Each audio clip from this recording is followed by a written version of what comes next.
Beaucoup de psychologues, psychiatres et psychothérapeutes ne sont pas formés à vous conseiller si vous êtes victime d'un pervers narcissique. D'ailleurs, certains croient que ça n'existe pas. C'est malheureux, hein? Donc, lorsque vous consultez un psy, parce que vous êtes victime d'un pervers ou d'une perverse narcissique, choisissez bien. Demandez-lui s'il est spécialisé également dans ce domaine-là. Voyez, avant de prendre le premier rendez-vous, discutez avec lui quelques instants, 1 minute, 2 minutes. Demandez-lui s'il a déjà eu des patients qui étaient victimes de pervers narcissiques et s'il connaît bien le problème à fond. Mais demandez une réponse claire, je vous en supplie, parce qu'il y a un aspect mercantile derrière. Vérifiez. Pour vous laisser accompagner, choisissez donc quelqu'un qui est formé. Pas tout le monde ne l'est. Dans le monde chrétien, très peu de personnes sont formées.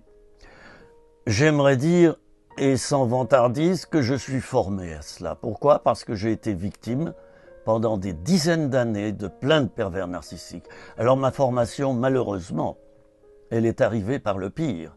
Et puis je me suis formé ensuite. Une fois m'être dégagé de tous mes pervers narcissiques, je me suis formé pendant 1 ou 2 ans auprès de professionnels qui ont publié des vidéos, des écrits, des articles. C'est dire que je ne vous raconte pas n'importe quoi. Dans nos milieux chrétiens, les amis, peu de pasteurs sont formés à ce qu'est un pervers narcissique. Vous savez pourquoi je fais ces vidéos? Je le fais aussi à destination de mes bien-aimés pasteurs, collègues, qui, et ça se comprend, le pasteur n'est pas un psychologue, il n'est pas formé automatiquement en relation d'aide.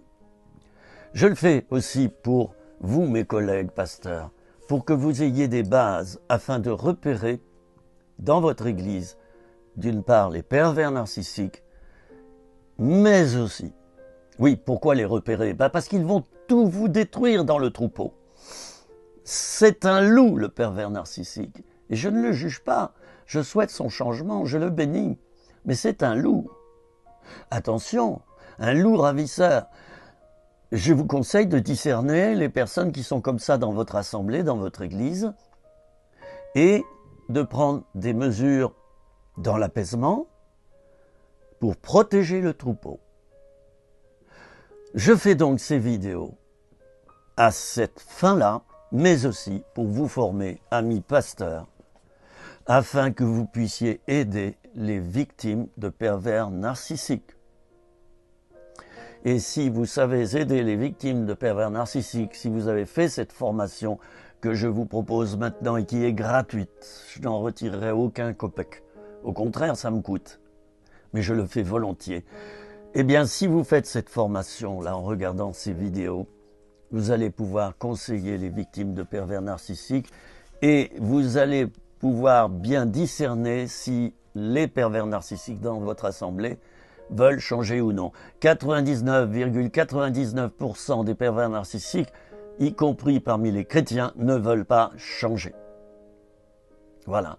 Alors, je suis heureux de faire ces vidéos, par dizaines. Pourquoi?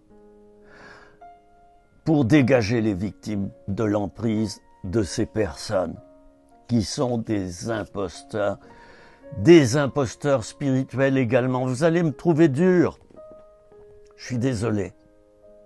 J'en ai fait l'expérience. Ce sont des imposteurs spirituels qui utilisent la Bible, qui utilisent la prière, qui utilisent tout ce qui est spirituel. Ils n'ont pas d'émotion. Ils n'ont pas de sensibilité spirituelle. Alors, ils vont dévorer la Bible, s'en imprégner, et ils vont utiliser la Bible pour mieux cacher leur folie blanche. Mes amis, je vous appelle à du discernement, pas à du jugement. Juger, c'est voir un défaut chez l'autre et le jeter. Ne jugeons pas. Jésus le disait, ne jugez pas afin que vous ne soyez pas jugés. Je vous invite à discerner. Discerner, c'est voir le problème chez l'autre et tout faire pour qu'il change. On ne le juge pas négativement, on se dit, ah, il a ça. Vous voyez, comme un médecin qui ausculte, hein, il ausculte. Et il se dit, oh, voilà un malade du cœur, il y a une arythmie là. Oh, il y a ça, il y a un souffle au cœur. Oh, il y a un problème respiratoire.